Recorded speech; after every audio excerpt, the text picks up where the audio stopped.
Okay, good morning, afternoon, good evening, everyone.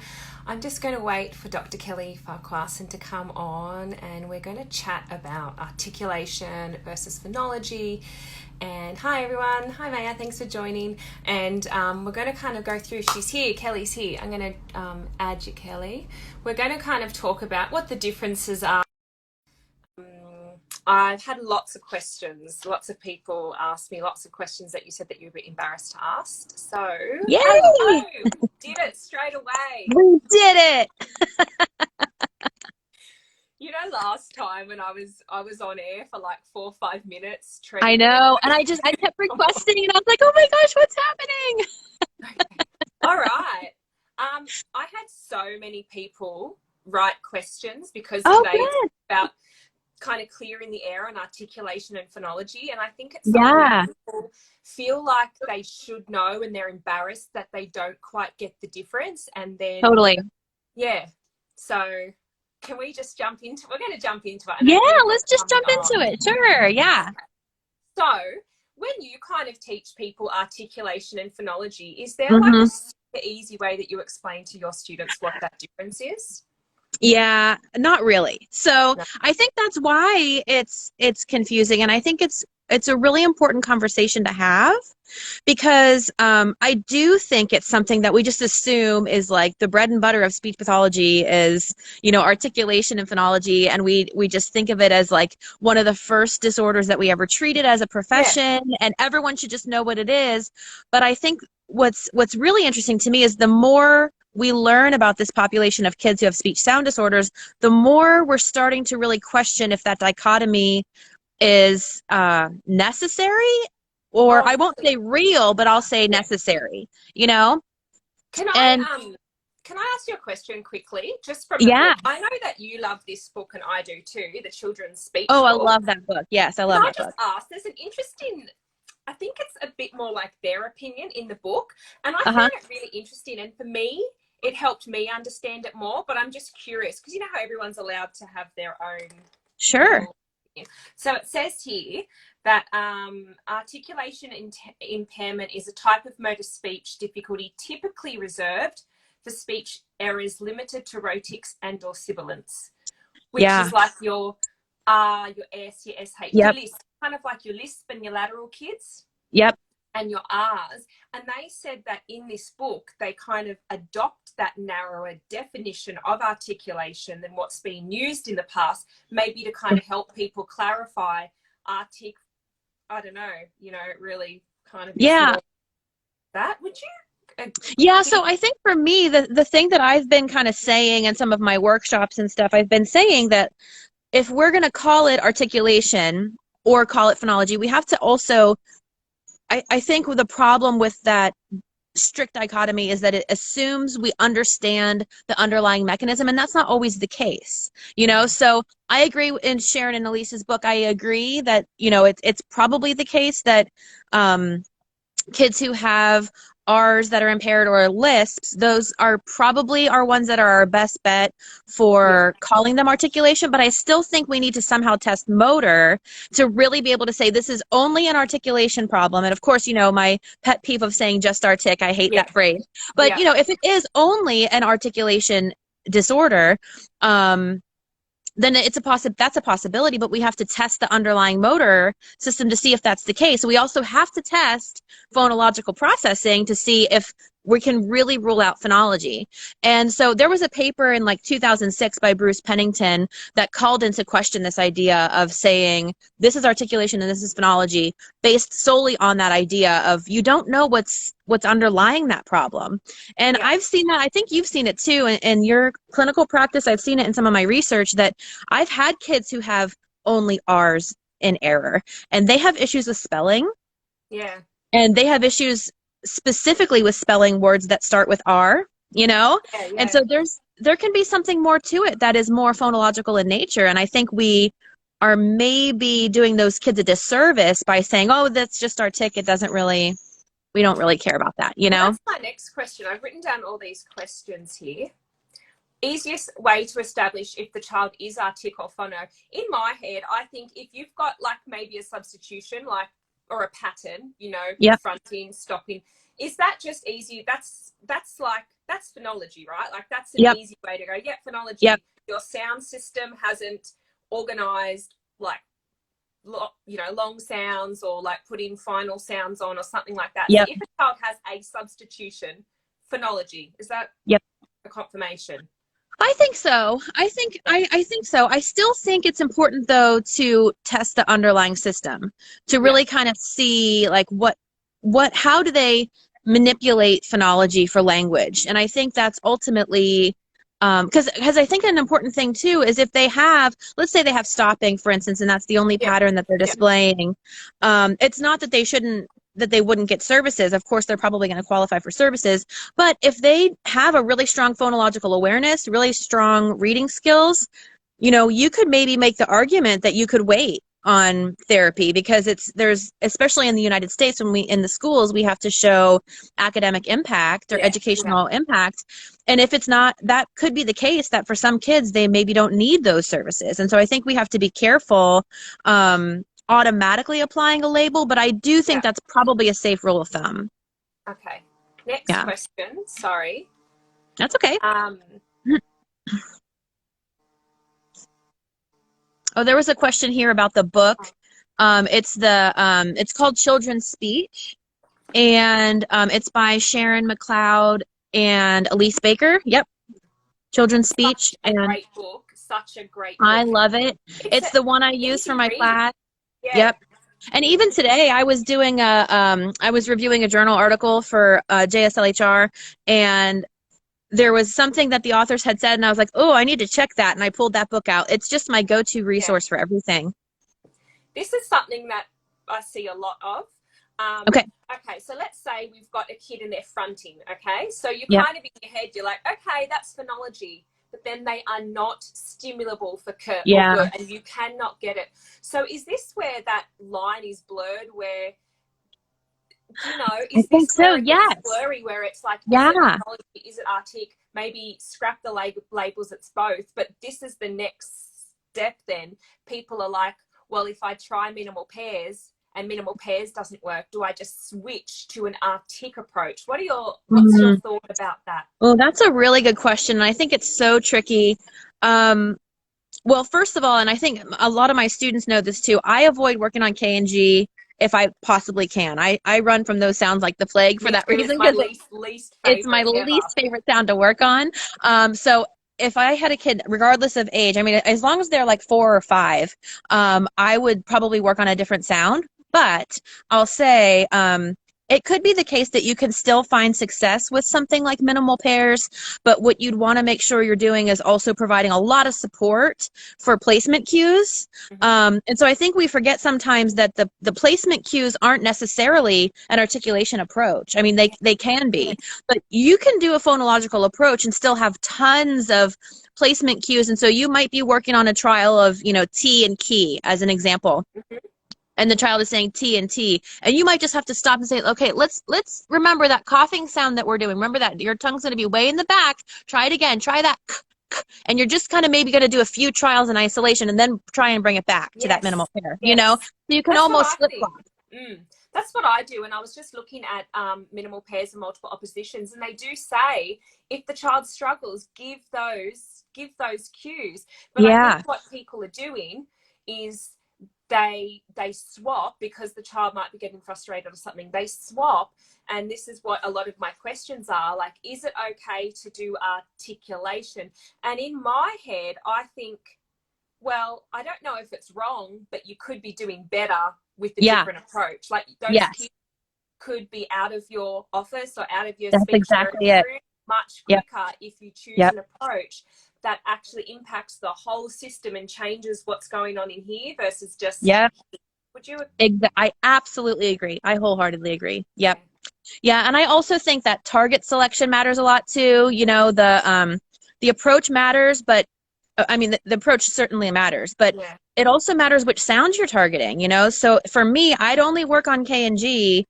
I mean, if those were the only sounds in error and the kid was fairly old, or if their name started with a K or a G, or names of family members and it was really tricky, or if they were having a real social emotional deficit as a result of that particular error, then I would choose that target first. But Yeah. otherwise, I would run and hide and find something else. Yeah. I think this was another thing, yeah, if that child isn't stimulable, you know, if you go in with Yep. like multiple oppositions, minimal so I'm just reading all the Yep. questions. The child Yeah. isn't stimulable. It's okay to do that, like that idea of isolation, and even like some nonsense syllables, Sure. like the non-words, just because it's like it's not in their Yep. system, and then you can kind of proceed with that phonological approach. So you might put a pause. Would you? Yeah. Yeah. I think that's a really good way to think about it. Yeah, and I think, you know, stimulability, I tend to treat sounds that are not stimulable. Yes. So that's another thing. But of course, some of this is really child dependent. Yeah, like You some know, kids will not, like they will cry, and it's like I don't want to cry and kid. exactly. I know Exactly. not So sometimes it's stimulable. good to, you know, build Yeah. some success and give them some opportunities to show that they can make certain sounds or respond to the prompts you're giving them. It's good to establish that success. But non-stimulable sounds really show us that these are sounds they're not acquiring on their own, and those are the ones that probably do need our Yeah. expertise to kind of help budge them along. And so I choose from non-stimulable sounds mostly as a Yeah. result of that, but it's certainly child specific. Is it considered artic? Look, I've seen, you know, there's lots of resources out there. If if you pick up a resource, or if we go to like our Weber, you know, I always use that Jumbo Weber articulation Uh-huh. book. Yep. I Yep. always use that. You know how it's got every single sound in Yep. every single position? Yep. Is the application of that having a resource which is every single sound in every single position and going from words to phrases to Yeah. sentences? Yeah. Would you think of that that's articulation? I think I would. Yeah. I think so. So I think then I would. would we not, should that be reserved for more of those R's, the Yeah, probably. I'd say so. But I think another important point, though, so I agree that it's like that hierarchical approach when you're working from smaller linguistic units, you know, isolation, syllables, words, phrases, you know, is much more of an articulation approach. That doesn't make it bad, and that doesn't no, make it wrong, you yeah, know. But I also think another important point there is the materials you use can be adapted for any format, right? So you can use a book that's I had that Weber Jumbo Artic book too, and you can use that material in a phonological approach, you know, so you can adapt the way that you use it or choose a few words from it, or you know, make copies and cut out words to kind of create minimal pairs. So copy some of the K words and copy some of the T words and see if you can create minimal pairs that way. So you can adapt it to be a phonological approach, I think. I think that if can be done. Yeah. yeah, this is, do you know what, this is like the dilemma that I'm having, because you know I get lots of requests like, oh, can you make an M and a B, you know, Right. hierarchical resource? I'm just Yeah. thinking I can, but then I'm thinking, but should I, like, Uh-huh. is that promoting, is that not best practice? Do you know, like, is it's like Yeah. catch 22? I'm like, yeah, I Right. can, but should I? Like, is that just encouraging you to take an articulation approach when you Yes. should be doing a phonological approach? And I feel like Yeah. anyone, like, you know, anyone on social media or doing stuff like, you kind of have to stop and ask yourself those questions, don't you? This is Yeah. why I'm checking with you, because Yep. you know, we've got a role to play, you know, when you're sharing information, that it is That's right. best practice. Yep. I think the hierarchical approach, you know, really had its heyday in the 70s and 80s and was a big, but then, you know, once phonology really started coming early 80s, you know, and for some reason, the hierarchical approach has really just stuck around. There are in fact some people, in a lot of the survey research that we do, we found that there are a lot of clinicians who actually don't know that there are other options, which that is not clinicians' fault. That is, there should be, you know, the training classes at the graduate level should include that information, you know. But point being, I think it can be harmful to only use a hierarchical approach, because it's really going to take forever to get through a lot of sounds if you have I a know. really severely involved kid. I know, and I only see kids with speech sound disorders, and I have a lot of parent involvement, and I really train them. a lot of those kids, they're off, and I only see them once a week. A lot of those kids, it's like 3-4 months, and then I'm like, see you Yep. later. Even some of Yep. my severe kids, it might have been like 6 weeks. Like I had this phoneme collapse, and everything was D. And Oh, it yeah. was 6 months, like 6 months of therapy, and then it was like, see you later. 6 months, and That's everything was D, and he was amazing. high. That is Yeah, amazing. I yeah, love to it's, hear that. yeah. Yeah, But I like think the this is phoneme collapse is a really important approach too, like to think about it that way and do multiple oppositions or something. Yeah. What I'm thinking, and I'm wondering if I've worked in, I don't know if you knew that I did 2 years in America. Did you know that? I worked in, I think I did know yeah, that. And what were you in Washington? yeah, Yeah, Washington yeah, State. Yeah. yeah, Um, I get that. I had 90 kids like when on my caseload at first, and I yeah, was just like, how can you do this? Like, this is not possible. And yeah, I remember the grouping. I wonder if yeah, people are using an articulation approach, and I wouldn't mind if people commented, because they're trying to make the best of a pretty crappy situation, which is for high sure. caseloads. You've got all these kids. Look, S is tricky. Okay, this one might be stopping. This one, it might be, a lateral list, but like, I'm Totally. trying to do the best that I can.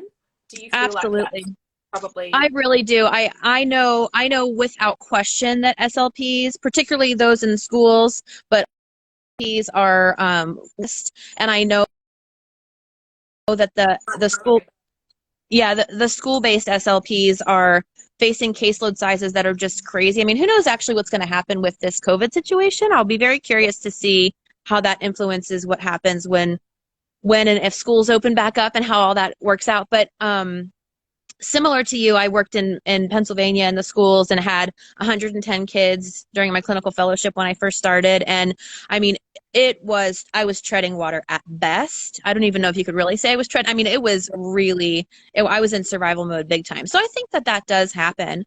What I'd love to see happen instead, though, is that some of these really systematic and strategic processes happen so that we're choosing targets that are really specific to the child and going to get us the most bang for our buck, and yeah, that we're using a target or we're using a therapy approach that is going to actually change the system, as you're saying, because what can also happen in the long run is we start to see reading issues pop up because we're resolving the kind of the surface level issue of the speech production, but we're not getting to the root of the phonological deficit, and so these are kids who might end up later with a reading disorder as a result because they're struggling with phonology from a very early age. And then I there's never more considered problems. that until I did your 3-hour ASHA Oh one. yeah. I Mm-hmm. forget what the title is, and it was my Yep. favorite online PD from last year, and I Oh, never thanks. I never made that link, and I was like, oh my god. But I'm so Oh, glad cool. I did it, because I was like, Thank of you. course, I was Yeah. just thinking it's just here. I wasn't thinking about that phonological system. I just wasn't thinking big picture, and I think that's what I'm seeing, because I get a lot of DMs. I think that's what I'm seeing. I want to say to SLPs, like, think big picture. Like, Yeah. artic, it's kind of like little picture, It is. Yeah. think big That's picture, exactly make right. big changes, That's and exactly right. change can happen quickly. Yeah, I love thinking about it that way. Mm. I'm glad you brought that up too, because I'll post the link to that ASHA seminar in my bio, Yes. and they're all free now. ASHA is offering all of those through the Learning Pass for free, I think through the end of June, so it would be freely available.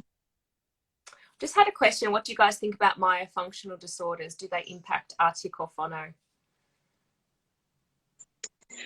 Yeah, that's a big question.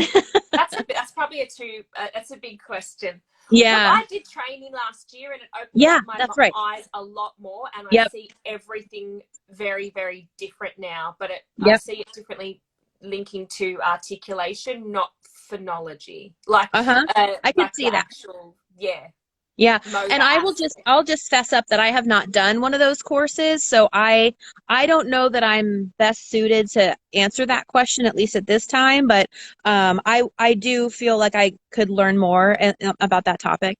Yeah. Last question, because I don't want this to go on for forever. Sure. Just So I know that with the minimal pairs approach, I know that there's research out there that does say that you can just work at the word level only. Yep. And Yep. you can generalize the conversation, which is awesome. Yep. You don't need to move up a hierarchy. I'm Yep. just curious, you know, the complexity approach where you pick Yep. those, yeah. Would Yeah. you move up a hierarchy with that? Do you know? I don't know if I've I think most treatment approaches that are phonological in nature or include that complexity approach, which I think is also phonological in nature. Yeah. Most of them, cycles, minimal pairs, maximal oppositions, they're all at the word level. Okay. So you're starting at, and that doesn't mean that you're not ever doing some phonemic placement like we've talked about, right? Like that you're kind of pull it aside and have some isolation practice, and then you bring it back to the words right away. And so I think it's the case that most of those approaches all start and for a while stay at the word level. I think there are definitely ways to move up a hierarchy, but I don't necessarily like to think about it as, you know, you have to get 80% mastery across 3 consecutive sessions before you can try that. I like in the moment, like if you have a kid who all of a sudden just gets it, you know, when that happens, and then you're like, oh, let's put that in a sentence right this minute, you know, like you just want to do it right now and see if they can do it. And if they can, like, you know, you don't need to wait until you've done 3 consecutive sessions at a certain level of mastery. So I like having the flexibility of moving with across linguistic contexts at my at my leisure, you know. In a session, it's kind of like a probe. It's kind of like to see, like, if I make it really hard, what do you do? Like, can you adapt straight away? And just to kind of see. Okay, cool. Take home message. Do you have a big take home articulation and phonology? Yeah, I think you know, I think if you look at some of the ASHA literature too, the field has kind of moved to using speech sound disorders as a broader term instead of saying this is articulation, this is phonology. And either way, I don't think we throw the baby out with the bathwater. I don't think we stop saying articulation and stop saying phonology and only call it speech sound disorders. But I think we need to stop relying so heavily on, you know, like it's this black and white way of like, well, this kid's artic and this kid's phonology, and just kind of embrace the idea that we know a lot more now about the connections between speech production and language and literacy. And it's just important to keep our minds open and to not necessarily try and pigeonhole ourselves, because I think ultimately there could be some detrimental impacts for the kids long term. So I think just try not to weigh or, you know, rely too heavily on one of those terms over another, and really just think of it as a continuum almost. Perfect. All right. I'll just check the questions super quick. Sure. Do you always do minimal pairs both in initial and final position? I don't always. Sometimes it kind of depends. Yeah. For me, it depends on the kid too. Yeah. Sorry, I'm just kind of looking through. I think that's kind of the most. Okay. I might just leave it there, a bit short and sweetish. I know we've had like long. My last chat was super long. But maybe we'll do another one, like super targeted again, because I just like I love that clarity to all these questions, and I have them too. And it's just kind of nice to just check with someone that you're on the right wavelength, or like okay, all right. Yeah, well, so I love thinking about this stuff too, so I appreciate you thinking of me. Can I just double check finally as like another message?